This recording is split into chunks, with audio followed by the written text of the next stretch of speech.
Hello, everybody. Welcome to the Very Connected podcast. And tonight we are being joined by Dr. Kukreja, and he is joining us from Texas, where his practice is. And I'm just going to kind of start out. So it's our July support group. We're talking about frequently asked questions. No questions is off limits.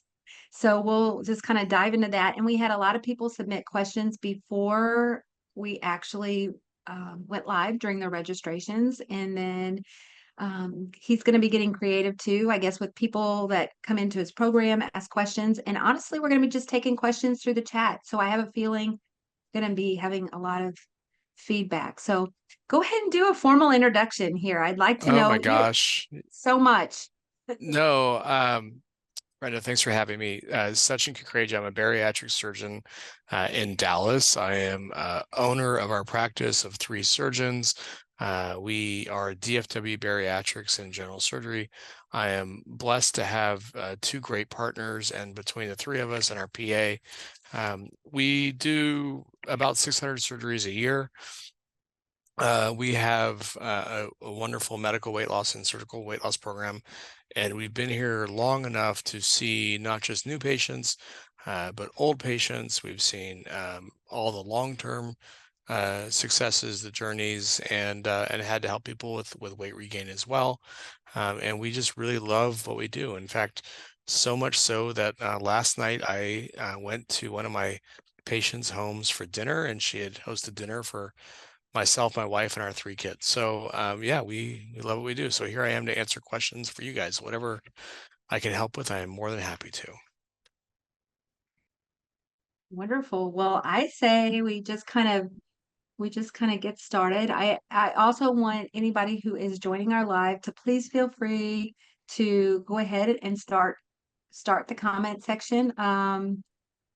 Please introduce yourself. Let us know where you're from. Let us know if you've had weight loss surgery. If you want to know, let us know what practice you're from. If you want to let us know how you found out about Very Connected, that's awesome too as well. If you're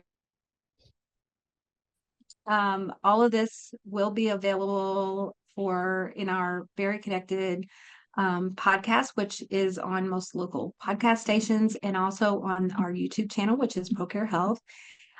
Will be on demand using the same link through the end of this month too as well. So we'll just start in.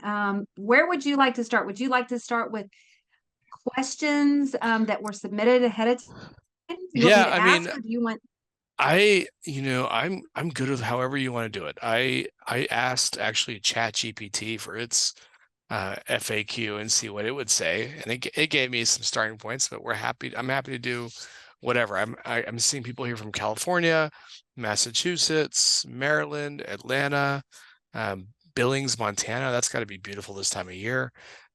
So whatever you want to do. Your field, Brenda. I'm here for you. how about we start with maybe five questions Okay. from your chat GPT that So, you had? yeah, okay. So I guess one of the main things that comes up is, patients want to know what surgery is best for them.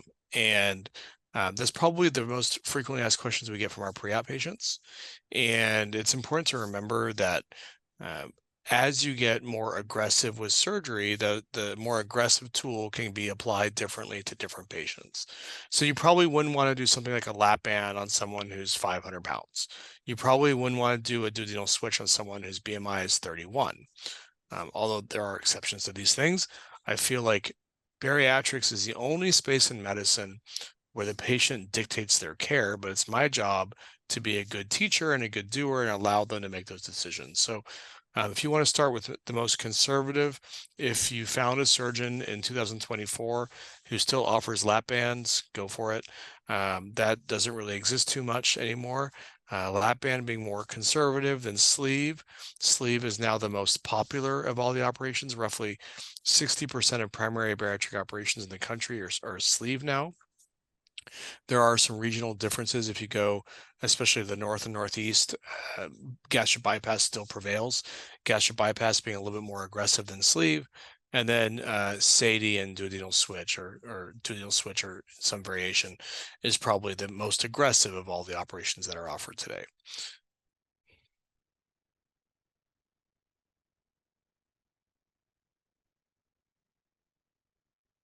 Brenda, I think you're muted. Or you're either muted, Brenda, or your Starlink went down. I got it. It Okay. was me muted. Okay. Do you want to continue with a few more of your questions and then we'll get Uh, started with the Q&A? People are starting to submit questions. Anybody Okay. submitting questions on the live, do so through the Q&A box. It's easier to filter them when we start getting like tons and tons of messages coming in. If you do them through the chat, I'll try to find them too as well, but just a little note. Okay, go ahead. Yeah. Other people often are want to know what are the risks and the complications, potential complications of surgery. And so I want to remind people that being heavy, having diabetes, having sleep apnea, that has its own risk and complications. But bariatric surgery is a little bit like jumping off that cliff, right? You're making a decision to do something that is completely elective, and so it's scary, for a lot of reasons. That being said, because it's elective, we're able to do our patients right by doing proper preoperative examination, CT scans, upper GIs, cardiac evaluations, pulmonary evaluations. And with all of these interventions before we actually do surgery, we're able to not only make sure our patients are healthy enough for surgery, but to make them healthier before surgery if it's needed. So with that, the risks of bariatric surgery are actually safer than having your gallbladder removed in 2024, because oftentimes you show up in the ER with upper abdominal pain, your gallbladder is inflamed, it's emergency surgery. They don't know anything about how good or bad your heart or your lungs may be, but they got to take your gallbladder out either way, and now the risks go up. So bariatric surgery has risk like any other surgery: bleeding, infection, blood clot, heart attack, strokes. All those things can happen. They do happen, but they are exceedingly rare. We do, as in this country, at least 250,000 bariatric operations every year. And because bariatric surgery is so highly audited, all the data is examined with a microscope, and we actually are under tremendous pressure to have almost perfect outcomes. So we are able to really reduce the risks and the complications for our patients to almost, not always, but almost perfection. That makes it a little, people I think feel a little safer too whenever they hear that, because you always hear all these scare stories about bariatric surgery all the time, and sometimes It used to be that way, right? We used to open people up. Mhm. We used to do, weren't as thorough with our evaluations. We used to do big midline laparotomy incisions, had problems with bleeding, infection, all these issues. But now with good, fancy, minimally invasive approaches, our patients are doing great. I mean, that's really reassuring to know. And two, I know your program, just like any other center of excellence, usually collects data on all your outcomes. And what happens is all that data kind of goes to this big, I guess, big place where they store all that information, and they use it to make big quality projects, just to make sure that patients do have better and better outcomes. Like they share that information. Uh, Yeah, and it's not only just enough to say that we have good outcomes. We actually have to publish our outcomes, and every year we have to have a QI project. We have to have a quality improvement project. So even if we're doing really, really well, every year we have to show them how we're trying to do better and show that whatever intervention we made is actually improving our patient outcomes. Maybe it's changing our DVT prophylaxis. Maybe it's calling patients the day after surgery to check on their hydration and their pain. Whatever it is, we have to make constant interventions to show that we are not only trying to do better for our patients, but succeeding. So how about, there's quite a few questions coming in. Do you care Okay. if we go ahead and start fielding some of those? And we'll mix some of what I do is I think I have 5 or 6 right now. And then we had over 30 comments Sure. submitted Go for it. pre-registration. So GERD, reflux. Yeah. How about that? Somebody said it can come back with a vengeance. Okay. So GERD and reflux are certainly a hot topic among bariatric surgeons. We consider ourselves foregut surgeons. That means that we operate on the esophagus and the stomach a lot. So our gastroenterology colleagues send us a lot of patients with reflux issues. It's definitely a space that we are familiar with. Reflux is technically described medically as the flow of acid, bile, or food in the wrong direction. So retrograde flow of these things. People feel heartburn. That's not reflux. That's a feeling. So reflux is defined as the actual flow. Heartburn is defined as the feeling. Now, people may have heartburn for a variety of reasons, and it's not always because of reflux. It's actually something called dyspepsia. Now, after bariatric surgery, or even before, we really like to know who's refluxing and who has just dyspepsia. Okay, so who has a mechanical problem and who has dyspepsia? The mechanical problems often are discussed these days in the setting of sleeve gastrectomy. We know that about 1/3 of our sleeve patients have reflux after their sleeve. 1/3 have the same symptoms, and 1/3 have less symptoms. Now, many of those patients who have more reflux after their sleeve than they ever had before actually have injury or damage or changes in the esophagus. They don't even feel it. They're refluxing, but they don't feel it.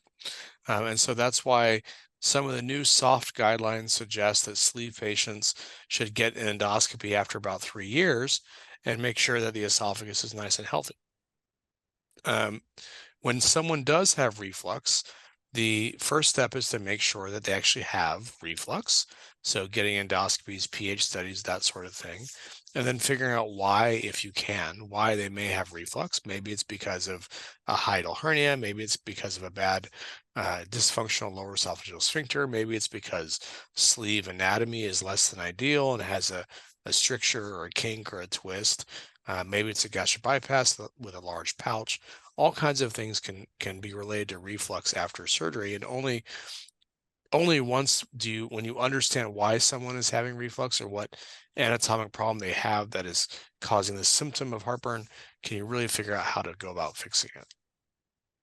So the main thing is if you are having it post bariatric surgery, the big thing, or even before surgery, talking to your surgeon about it before, and then after surgery, if you're still having reflux issues, have discussion, correct? Yeah, don't blow them off, don't ignore them, get them looked at. How do you feel? There's so much talk in the news now about these semaglutides and all the other, brands of weight loss medications that are coming out. What do you Well, have that's a any? can of worms, Brenda. That could be 5 of these events, probably. Yeah, What's the okay. short answer? The short answer is okay.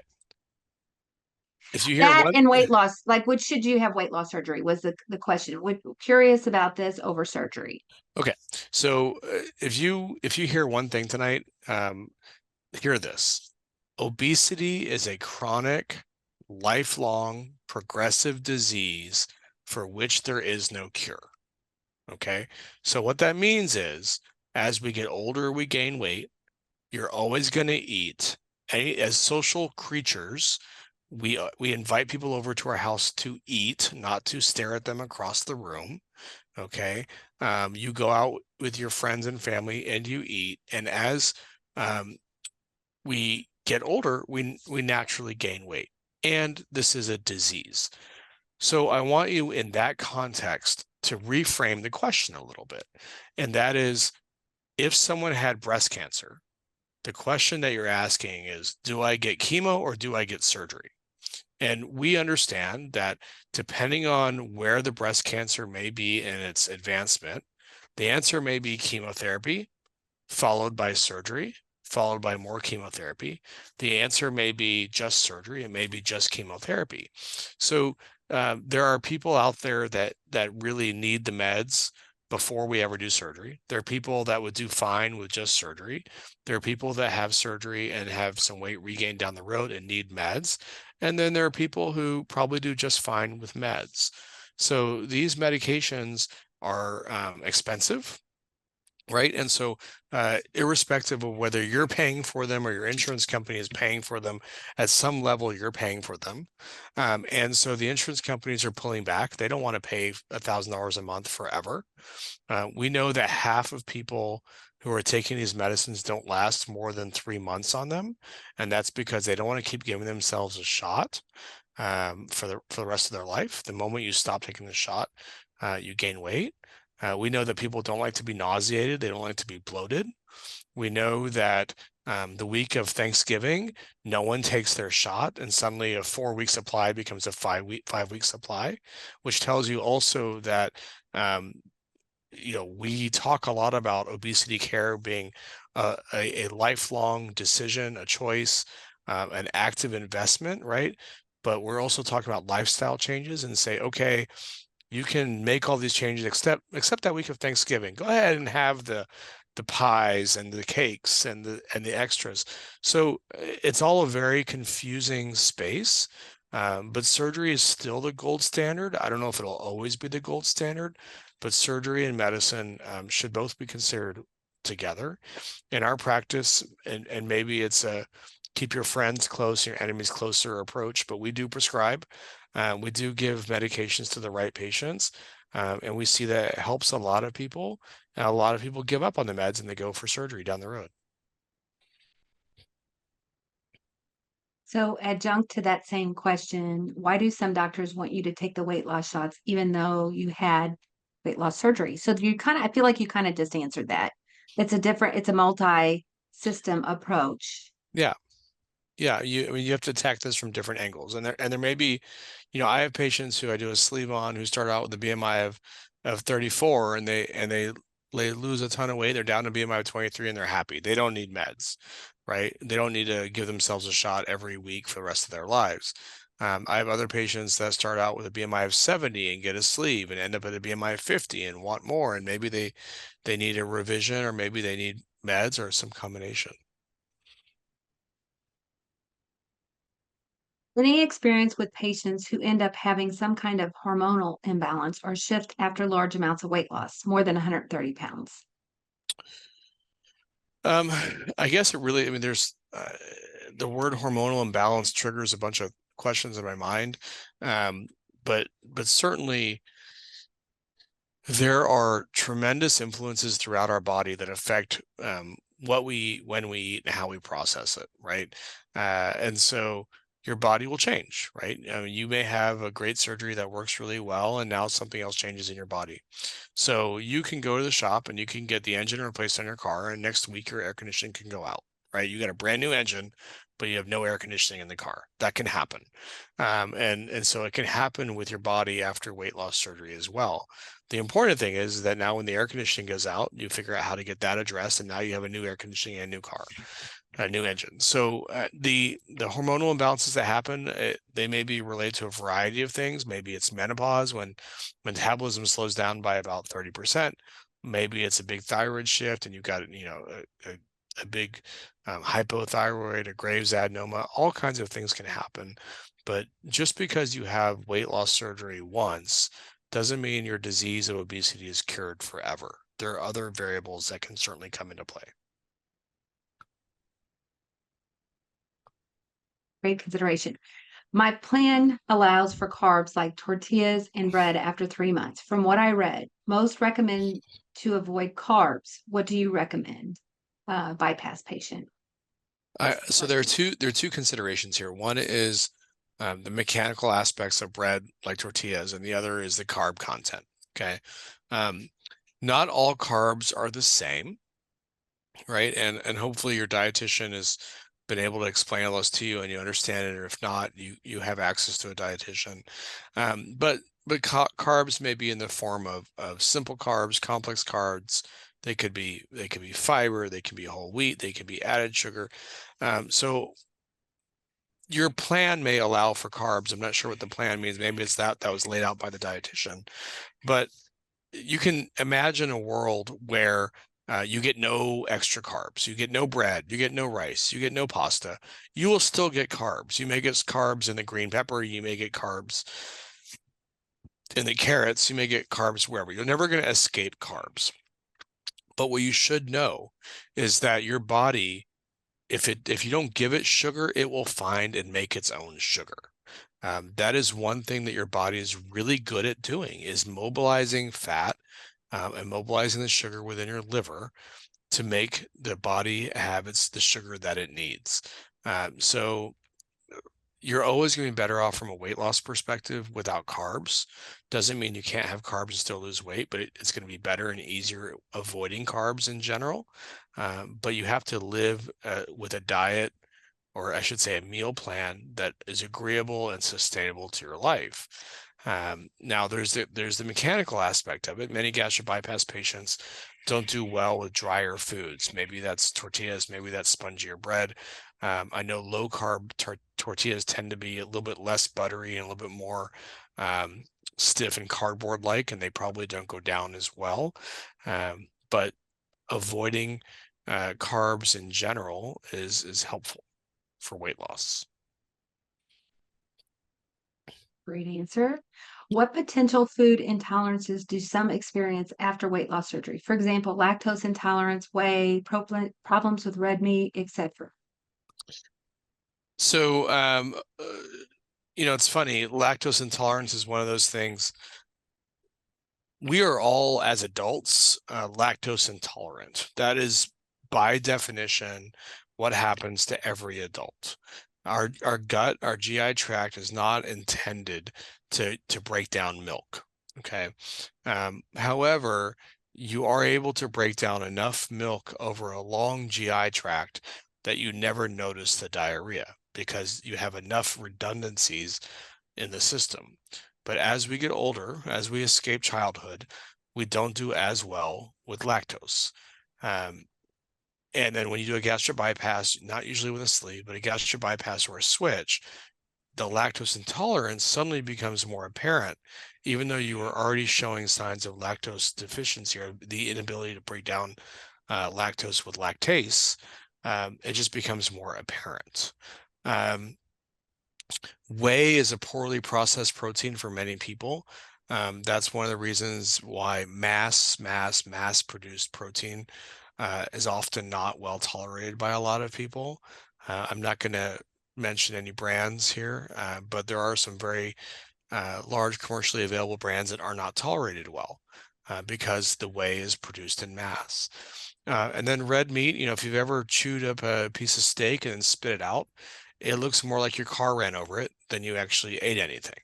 And so that roadkill that, you just try to chew and swallow now goes to this baby stomach, whether it's a sleeve bypass or switch, and that baby stomach just has a hard time breaking down that hard, rough piece of meat.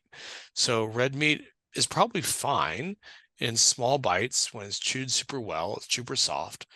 But when it's really chewy and hard and maybe dry, no, it's not going to go down as well. The smaller the stomach, the more difficulty people will have. Yeah,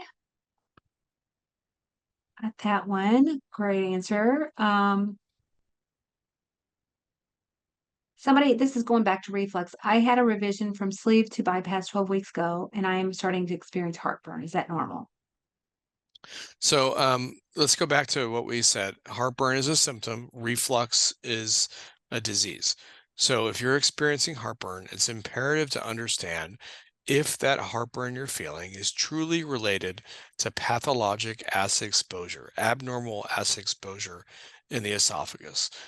So starting with your doctor, starting with an endoscopy, is probably going to be imperative to see the health of your esophagus, the health of your stomach, and to see if what you're feeling is heartburn is truly reflux or is it dyspepsia. Okay. How long does it take from the very first visit of seeing a bariatric surgeon, surgery program to actually having surgery? That's a question. Yeah, so I saw a woman today who we're looking at operating on her in the first week of August, right? She's self-pay and she's easy access to all the resources that we need, so I can get her surgery done within 2 or 3 weeks. I saw another woman today. Her insurance requires once a month visits with a dietitian for 12 straight months. And if she misses a month, they'll make her start over. And if any visits are more or closer than 2 weeks apart, they'll make her start over. I had one woman who had to start over when she was on the ventilator from COVID. They made her restart her process. I've had one insurance plan that required once a month for 3 years. So it just depends on what barriers the insurance companies want to put ahead of people. There's a lot of variables there.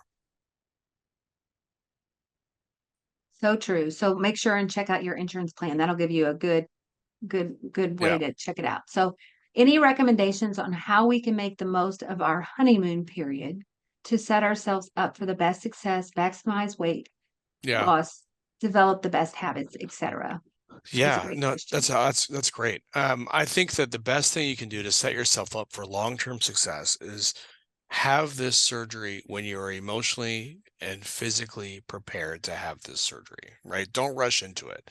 If you are married to someone who's going to sabotage your journey, now's not the time. Maybe you need to have them go through some preparation too. I've seen marriages fall apart, right? Relationships fall apart around this because two people are used to the way that they eat around each other, and now that changes. Maybe it's that you need to get prehabilitated with some basic physical activity, like walking around the block before surgery, or maybe a basic swimming program. And the reason for that is because after surgery, when now your exercise abilities are temporarily down 20 or 30 or 40%, you don't want to go from having no ability to move to having even less than that, right? So you want to kind of get a little bit stronger before surgery so that when you actually have surgery, you remain strong. Um, and the other thing is after surgery, they say it takes about 100 days to develop a new habit. So I tell my patients that the habits that they develop now are going to be the habits that tend to stick with them, right? So having a good life plan, right? That maybe involves basic exercise, meal prep, dietary adjustments, but having those things in place before is also acknowledgement that the surgery is not going to do it for you. The surgery will get you through the honeymoon period, but long term, your success is dictated by good habits. And having the surgery really helps to make sure that you'll lose 8 or 9 times the weight because you had surgery instead of having those changes by themselves. But those changes are going to help you to keep that weight off long term. So making the changes early are going to help that honeymoon period last. That first year, it just really sets you up for success, just building those habits, stacking them one on top of the other. Yeah. Um, okay, I'm gonna kind of go mixing the chat with the others. How about drinking sodas? That's always a big question. Do you recommend stopping? Uh, yeah, I do. There's nothing healthy about soda. I'm not saying you can never have a soda again, but there's nothing beneficial to your health, short or long term, with a soda, whether it's diet or with sugar. The bubbles certainly aren't going to help you feel comfortable. If you have a small pouch and now you fill it with a can of soda, whether it's a sleeve or a bypass pouch, you're not going to feel great unless you have a very big pouch. So it's one of those lifestyle changes that I think is important to make so that generally you feel good. Okay. Somebody's just kind of tacking on to the honeymoon period. What is the honeymoon period? How would you describe what that is? I think the honeymoon period is early in the first, I don't know, 4 to 7 months, I would say, after surgery, when pretty much everyone loses weight regardless of what they do. And then maybe by the time that they either stop losing weight early and they realize it, or they have weight regain, by then they've made choices for such a long time that are less than ideal that it's really hard to recover from that. Okay. We have a question about pregnancy. And it's a two-part question. She asked, what are the requirements for nutrition and vitamins for pregnancy after gastric bypass? I'm almost 4 years post-op and just found out that I'm pregnant. And she also has a question about how are ProCare prenatal vitamins? How are those? So you may be able to answer both of those because I know you're really familiar with ProCare, but if Yeah. not, I can help with the second part. Yeah. So congratulations on being pregnant. Uh, I'm glad that you're 4 years post-op, and that means that you're at a good time to get pregnant. We don't want people to get pregnant when they're actively losing weight, just from a nutritional perspective. And there are some adjustments that have to be made to bariatric patients. Most notably, we want to avoid vitamin A toxicity. And so the bariatric prenatal that ProCare makes does meet guidelines around pregnancy and vitamin replacement and does have reduced vitamin A. You wouldn't necessarily want to do a traditional prenatal. I don't think it'll hurt you per se, but there are guidelines for bariatric patients and prenatal vitamins. And ProCare makes a good product, so stick with it. Is there anything I missed on that, Brenda? No, I don't think so. And actually, we're going to be sharing um, your store, which Okay, actually carries the prenatal, awesome. um, carries carries that, and he's offering a discount today. So stay tuned on that, which is exciting. I believe you do. Hmm. You have Yeah, we do. prenatal. We do. Yes. Okay. Okay. Next. Um, how about this is pain medicine related. How do you Okay. Do you have any experience with patients wanting meloxicam after surgery? Yeah, so meloxicam is an NSAID. So I have gastric bypass patients that take meloxicam and end up with bad ulcers and bad problems. So, once your stomach is healed, if you had a sleeve, if you had a SATI, if you had a DS, take your meloxicam. If you've had a gastric bypass, do not take your meloxicam. Gastric bypass patients are relegated to Tylenol-based products. So I can tell you probably the biggest problem I see with gastric bypass patients in the long term is ulcers. And those ulcers happen oftentimes, not always, but oftentimes in people who are taking either NSAIDs or have nicotine exposures. So that is probably the Achilles heel of gastric bypass is meloxicam or ibuprofen or Advil. Hey. Okay, this is psych related. So patients who undergo weight loss surgery in general, do you have any recommendations regarding post-op psychiatric visits? Not all programs recommend, or I shouldn't say recommend, but they don't always prompt that as being part of the process. You have it before to do your evaluation, but how about after? What do you recommend there? So there's sort of two phases, I would say, that we have to consider. The reason that we do a psych eval before bariatric surgery is really born out of the open gastric bypass days. In the days of open gastric bypass, the surgery was so stressful on people that there was a dramatic increase in suicide rate in those patients. That is no longer the case because surgeries are far less invasive.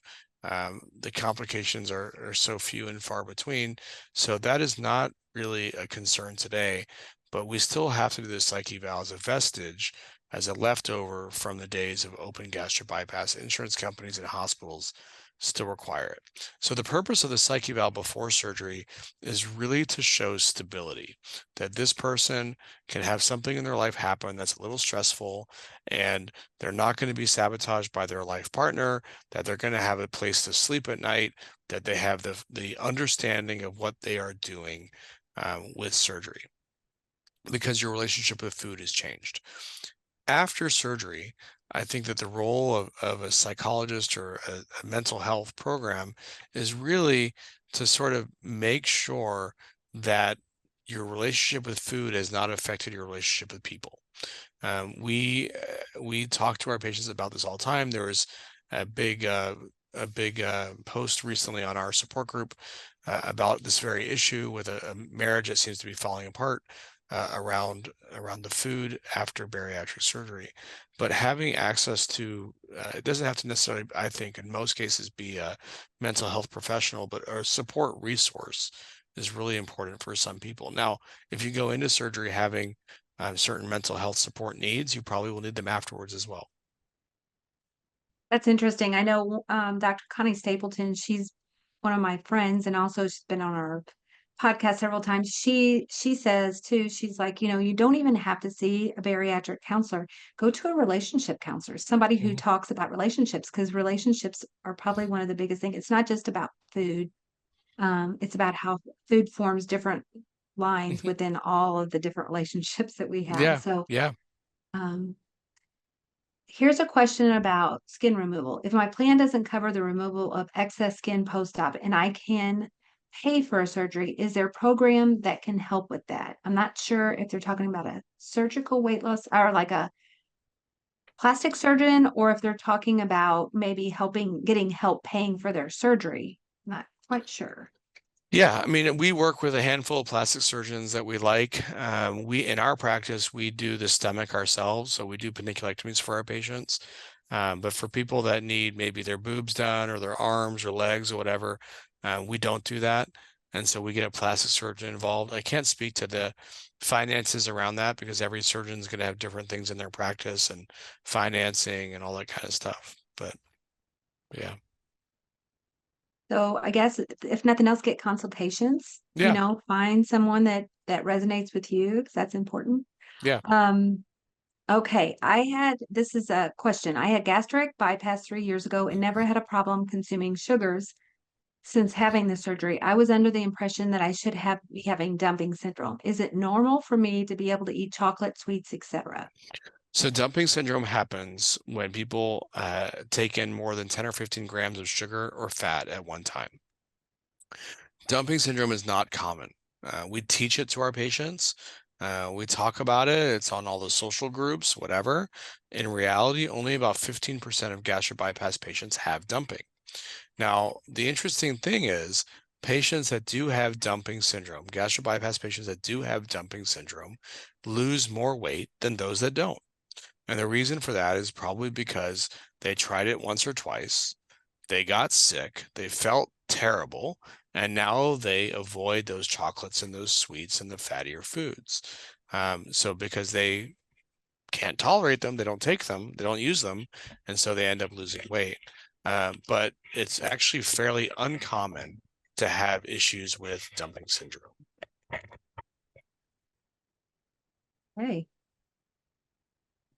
that is common question a lot of people have about dumping. Yeah. Okay. Um, I'm going to answer two more of these and then I'm going to go. If you registered for this, Finn, a lot of people ask questions for that. So I'm going to go to some of those too as well.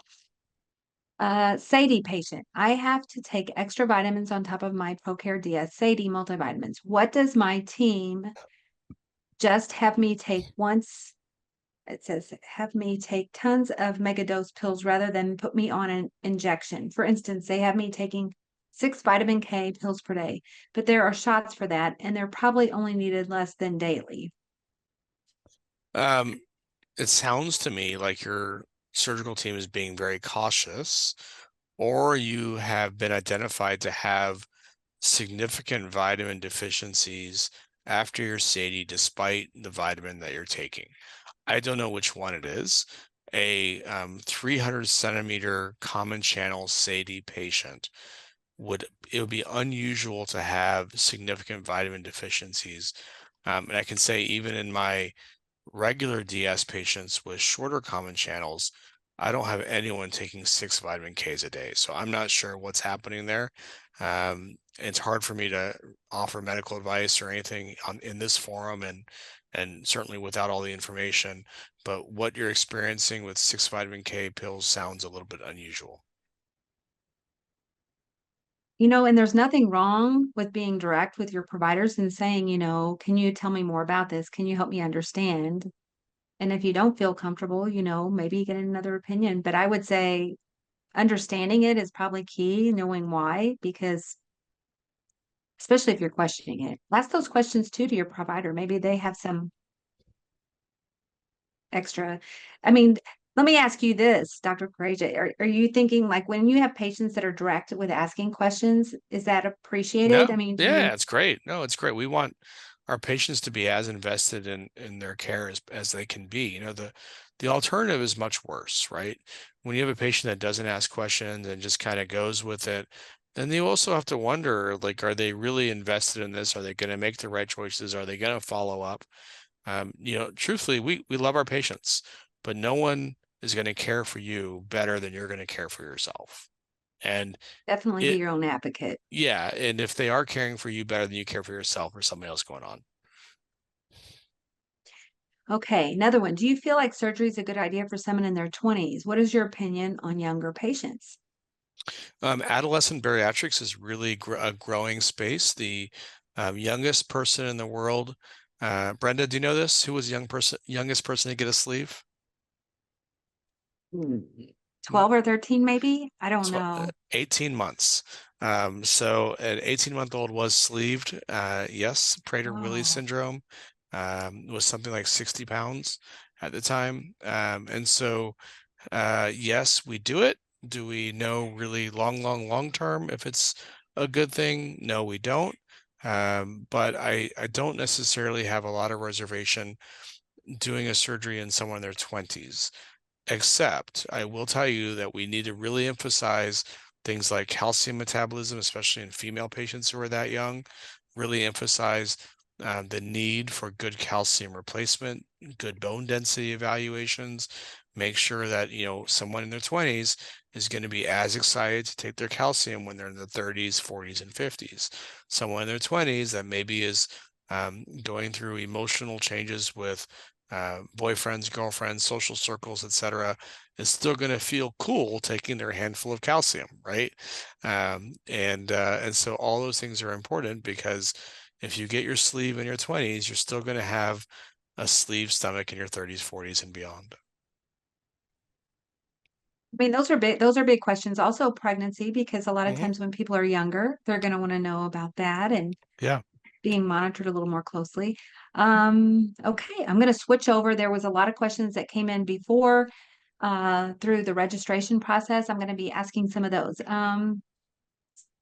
Estimated weight loss after surgery, sleeve to Roux-en-Y is the question here, but this person gave me their stats without kind of getting into the specific stats of this person. But what would you say? Because we just did a program with Kate Fuse this last week on that.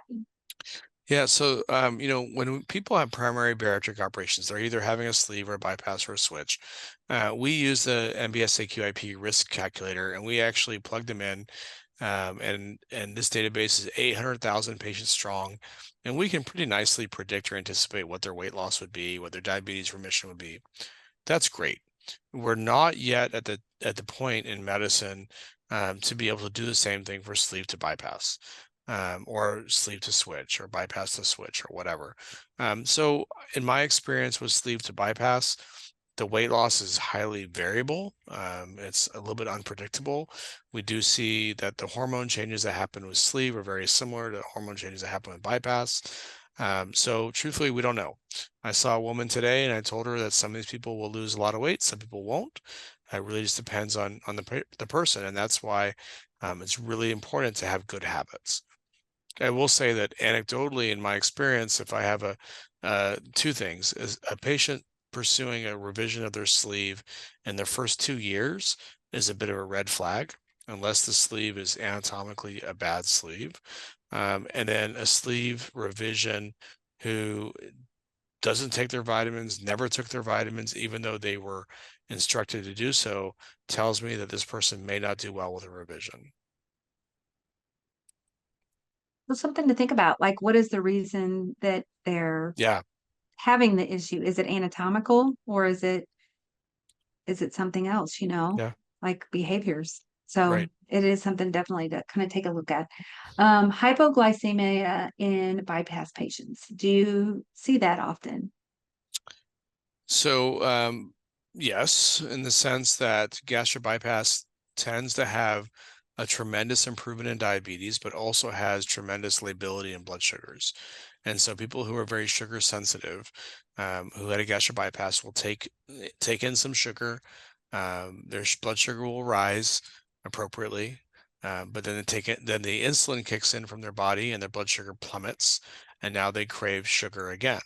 Because that sugar is delivered to your small intestine so quickly after a gastric bypass, you also get a very accentuated response of the insulin. Your body's like, oh my gosh, there's so much sugar coming in. I got to pump out a bunch of insulin. And so it often overshoots the insulin. And so the blood sugar will plummet in the 40s or 50s. And now they have to chase it with more sugar. So it's why it's really important to recognize that the best way to avoid hypoglycemia in a gastric bypass patient is to avoid sugar in the first place. Sugar starts the roller coaster of hyper and hypoglycemia in gastric bypass patients. Now, there is an entity out there known as nesidioblastosis. I'm not sure if that's what you're referring to.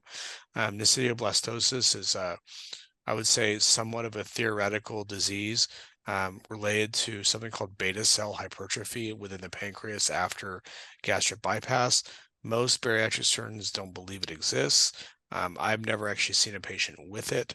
Um, the the the data out there suggests that those people should get a partial pancreatic resection, but truthfully, most of those patients who have postprandial hypoglycemia in the gastric bypass patient need dietary changes.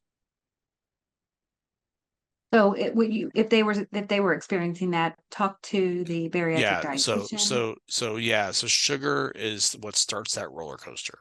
Sugar in will result in low blood sugar. But yes, talk to your doctor or your dietitian. Okay. Okay. Lisa says, I have heard with patients with bypass need a reversal, but I thought it was not reversible. What does that mean? So, Um, yes, it can be reversed. You can never undo scar tissue. So even when we reverse a gastric bypass to normal anatomy, it can be done anatomically.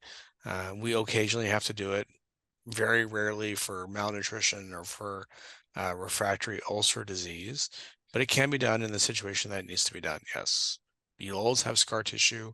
The status of the vagus nerves inside may not be the same, so you may not have completely normal stomach function, pyloric function, but have I reversed bypasses? Absolutely. I do maybe 6 or 8 a year.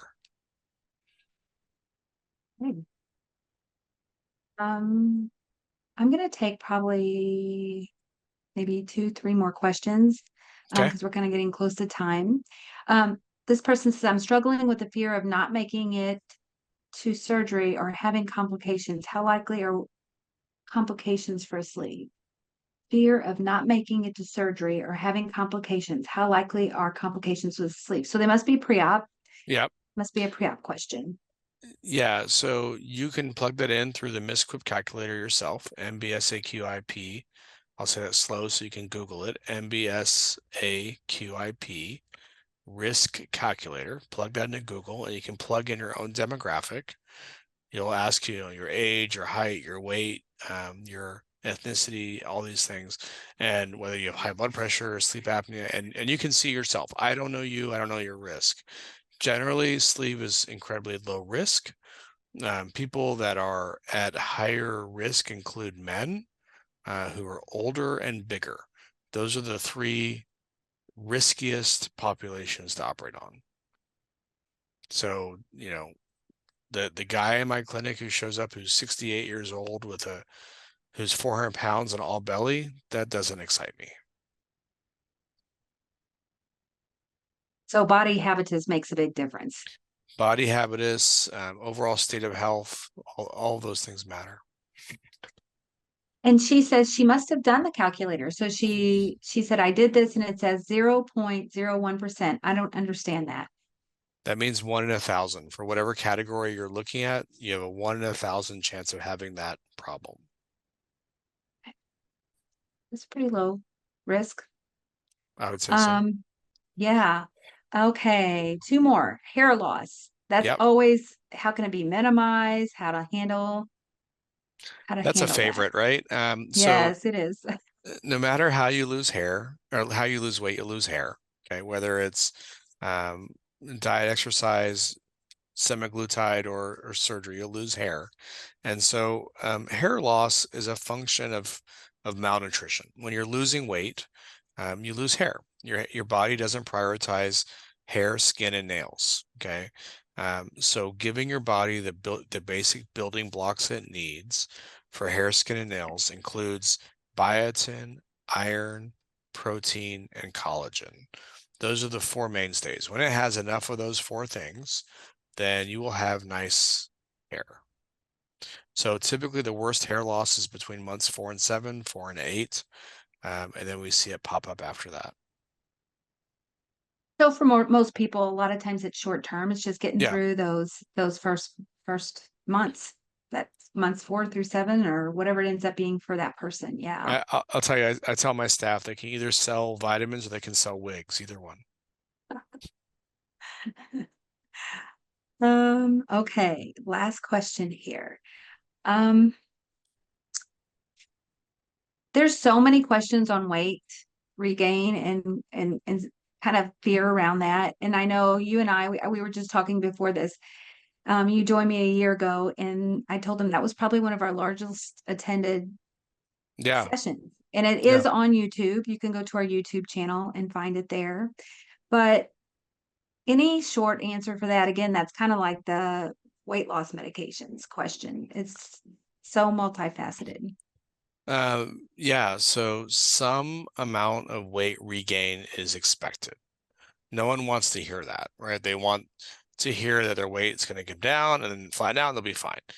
Everyone has a little bit of a curve there and comes back up. We know that on average, people will regain about 10%, maybe 15% of what they lost. They lost 100 pounds. We expect an average person to regain 10 or 15 pounds. That is true. Um, the important thing is to make sure that that weight gain that you're experiencing is the expected weight gain and not related to self-sabotaging habits. You know, and little things that add up, right? I was talking to a patient today, and she's like, "Oh, I'm not taking much in the way of carbs," and so we just went through her 24-hour diet history, and I didn't even break it down very much, but she had a sandwich yesterday with bread, and she had pasta for dinner. I'm like, you don't think about carbs because you're not doing cookies and cakes and all that stuff. But these are carbs, and these may not be the best carbs for you. So either way, making sure that you're working with your dietitian, that you've made the good lifestyle changes, that you have good habits, that you have good resources is important. We don't want you to feel alone in this journey. And always feel free to reach out because, sometimes people get scared about coming back to their Yeah, program. yeah. And it's better to do it now, like, especially in the earlier stages, or even if you are a few years out, like, there's no shame in that at all. I'm sure you see that day after day after day, Hmm. people reaching back out for help. Yeah, for sure.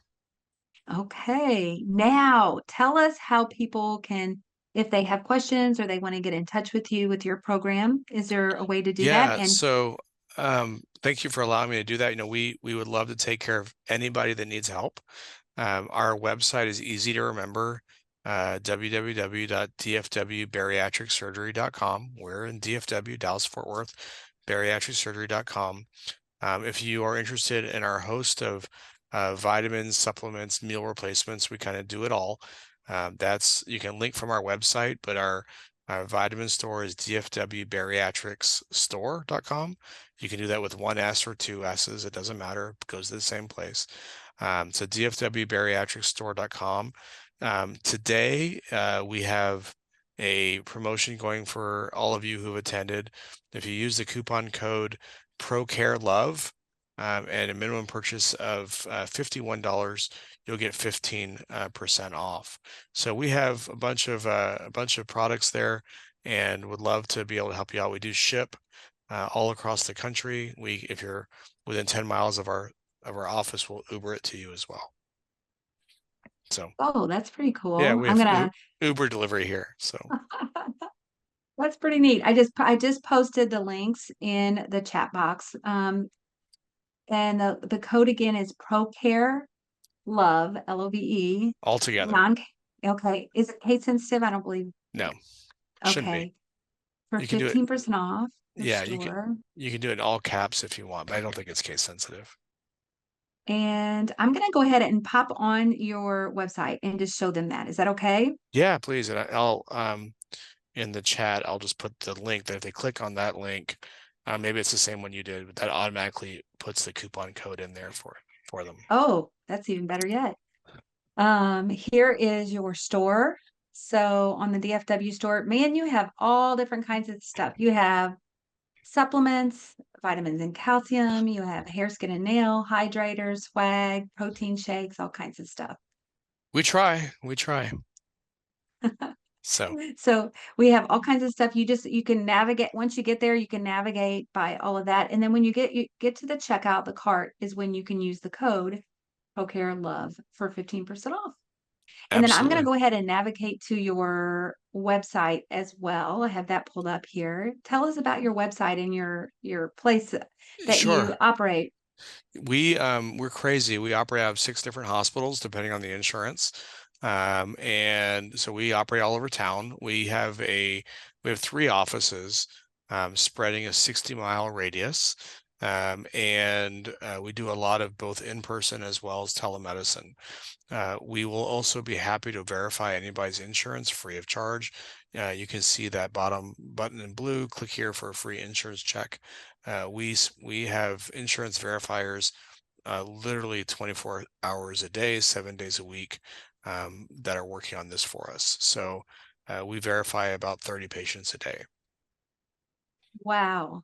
So yeah, That's incredible. How many surgeries does your we practice? yeah we do between 600 and 700 surgeries a year. So we stay That's a busy. lot. Yeah. That's very busy, especially with the times changing, just with all the things over the last few years. Many practices aren't doing near that just because, not even close, just because of the changes that's happened. Well, I think our customer service hopefully has helped us to stay afloat. So we're happy about that. And anything else you want to say here about your surgical site? Can people come to you for weight loss surgery if they're not in the Yeah, Texas area? we've had patients from every state, including Alaska and Hawaii. We can take care of anybody from anywhere, and we actually do webinars by way of Zoom on a weekly basis for patient seminars. So yeah, feel free to join us. You can sign up for a seminar there on the main page. Yeah, make sure you mention you saw him here too. Sounds good.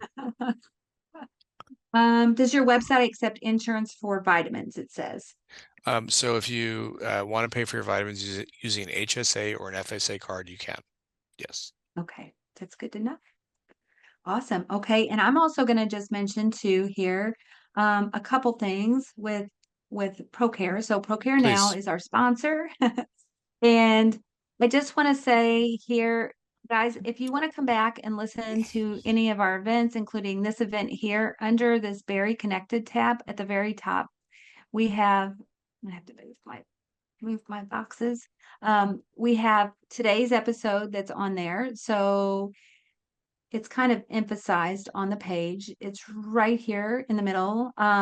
Upcoming monthly support group is this, but if you want to come back, listen to, there was a lot of questions on here, and come back, take another listen. And this will be on replay till the end of the month. We do add all of our events onto the Very Connected podcast and also our YouTube channel. So we're also have links for that on this same page. So if you kind of scroll down, you can click on any of these podcast stations and on this YouTube channel, and it'll bring you up to that. And we usually everything is added the following Tuesday. So you can kind of check out, we have over 300 videos there on there now of all different kinds of topics related to bariatric surgery. So maybe if we didn't get to your question, I'm so sorry. There were so many. Please feel free to check out the YouTube channel and check and see if maybe there's a topic related to maybe what your question was. We also recently did a Facebook group and Facebook page. You can click here to check out either one of those. And the Facebook page you can actually just click onto and be invited. The other one you submit a little questionnaire and we'll click you on. So any closing thoughts today with any of this? No, I mean, I very much appreciate the opportunity to be here, Brenda. It's great collaborating with you guys at Very Connected and ProCare. Yeah, I think you guys do great work. So thank you for the opportunity.